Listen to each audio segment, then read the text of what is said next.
in person. I'm in Soledad O'Brien's home, having wine, talking about real life stuff. But I think it's also like just normal, right? It's just, there was not people getting the wine for us. We were not stabbing our brain. We just literally sat on my couch. I got the wine. I mean, it wasn't normal for me. No, but I mean, but that's just like, but that I get what you're saying. It's not, I think today, especially on social media, there's just so much kind of fakery around, you know, what something is. I know because I have, with my sister years ago when she was in college, we'd lean across someone's Rolls Royce. This is, you know, way before social media. Like you'd lean and be like, just me in my car. Here I am, take a photo of that, you know. And but I feel like that's social media today. That people are really doing that a lot, and so there's just a lot of fakery out there. So I, you know, I think success is very achievable. It's just a matter of really tracking people down, asking for help, and then getting really specific pieces of advice as you try to navigate your way. I do that to people, right? If I'm trying to, when I started my production company 10 years ago, literally sat down and people would draw on a napkin for me. So here's the structure of our production company. Here's how we do it. So helpful. And I think most people are really willing and able to do that. No. You don't think so? No, most people, absolutely not. I would say that people do love to talk about themselves. True. And they do love to share about their wins. But when it comes to like, so I find that there's information you can get on the internet and then there's like strategy, like real like strategy. Like, for example, when I was in your home, like you were throwing me all types of game, like letting me know the behind the scenes, what I should keep an eye on, what I should look out for, the politics of it all. And that to me, I feel like is only shared when someone genuinely connects with someone else or they feel like they actually really want to help them out. Yeah, that's true. I just feel like I've met so many people who were helpful, and not just helpful to me. Yeah. You know, we run a little foundation, send girls up to college. Like there's all these women who I think have a lot of good advice and I think are really willing to say, I know you've been given this advice in the past, but actually the real thing is this advice over here. I remember years ago, I was on a panel at NABJ, the National Association of Black Journalists, and people were talking about how do you navigate being a mom and being a journalist. And everyone's like, you know, well, when you get pregnant, tell your manager. And I'm like, what? Don't do that. Literally. Yeah. I was pregnant with my twins, and I've always been big. When I'm pregnant, I get a giant. And like I just Kim Kardashian giant? Absolutely. Not as busty, sadly, but yes. And I remember thinking, like, you know, people would say to me, oh, so you have something to say? I'm like, nope. Nope. And I was having twins. They were 7.5 pounds apiece. Like they were big babies. But, you know, like until you're ready, don't share that, right? And just there's some real strategies. So I think you're right. You don't just need someone talking about like, here's what I did. Here's what my wins were last week. It needs to be, here's what I didn't do well. Here's a strategy that I wish I had put into place. Here's what I learned from this really terrible experience so that you don't have to, you know, learn a hard lesson. You can just kind of skate on the thing that I learned. Like, why should we both have to deal with it? Yeah. And I think that is the secret sauce, right? The kind of surface level talking points that you hear when someone's on a panel. Yes, effective. I'm good on a panel. And you are. I really, because I'm the one who always tells people. But again, this speaks to your character. Like, you're authentic. Like, you keep it real. You know what I mean? And you also provide the behind the scenes. Not everyone is like that.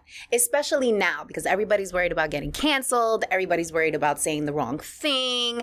See, people say canceled, and I say reaping the fallout, the consequences of your actions. Like sometimes just being canceled is like, yes, you are a racist, so there you go. Canceled. Yeah. Reaping the consequences of being a racist. That's just what happened. You could call it canceled, but I just say consequences. But then there's some instances where people are like guilty until proven innocent. Like I know, for example, there's been some careers that have been completely tarnished because they were accused of doing something. Then they go through the process. We realize that it was untrue, but that's it. They canceled.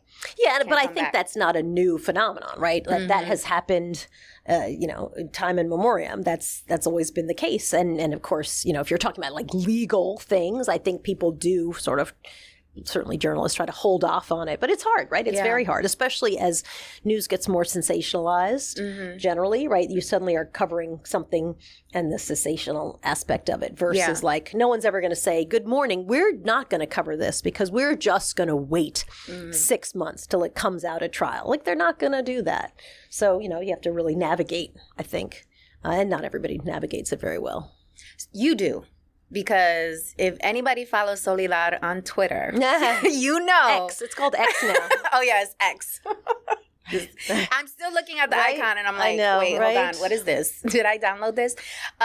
You're pretty, I would say, passionate about things that you care about and are very outspoken and, talk your shit on Twitter, which I love. Have you ever monitored what you said because you were concerned about possibly being canceled or? I think what I do monitor, and again, I never think about being canceled at all. I just think like, if it's true to me, I think the key for me on social media is to make sure you're not misunderstood. Right? There are just ways in which you could say something. You're like, oh my God, I didn't realize that you would take it this way. That actually, I think, happens more often. Some of the more egregious things online, right there, the person's anti-Semitic or they're like it's just is what it is. You should not be like kicking the Latinos out of the park kind of thing. Like we've seen, that's just this past week. So I think I don't worry about being canceled, but I do worry like, I wouldn't want anybody to take this the wrong way or to think that I'm saying this when I'm actually saying that. So I try for clarity more than anything. Or you think you're making a joke about something and it's just not funny to some people, So do you ever think twice before you go out and always. tweet? Oh my gosh, yes. 10 times. Always. Really? Because you tweet a lot. I do, but you know what? It's so funny because I tweet a lot, but I'm always like in a car going somewhere or on a plane going somewhere. So you have a moment to literally, tons of. But yeah, no, I think it's really unwise to be on social media if you can't manage your emotions and you can't tweet, right? Stop yourself from tweeting and thinking about or whatever they call it now, Xing, posting. Right? Like what are they going to say now? Posting. But but I like. You grow up. And if some people I think are emotional or they get very upset with negative feedback and then they really shouldn't be on social media. But yeah, a lot of the stuff that I post too is like dog pictures, horse pictures. Yes. Selfies. Yes, there's balance. There's balance. So, but I absolutely, I think about everything. But mostly like, is this exactly what I'm trying to say? Is it what I'm trying to say? And does that come from just your years of training, being a journalist? And just being a human being who's trying to make sure that, even if you're saying something that's very pointed, direct, and maybe even giving criticism, is it exactly what you're trying to say?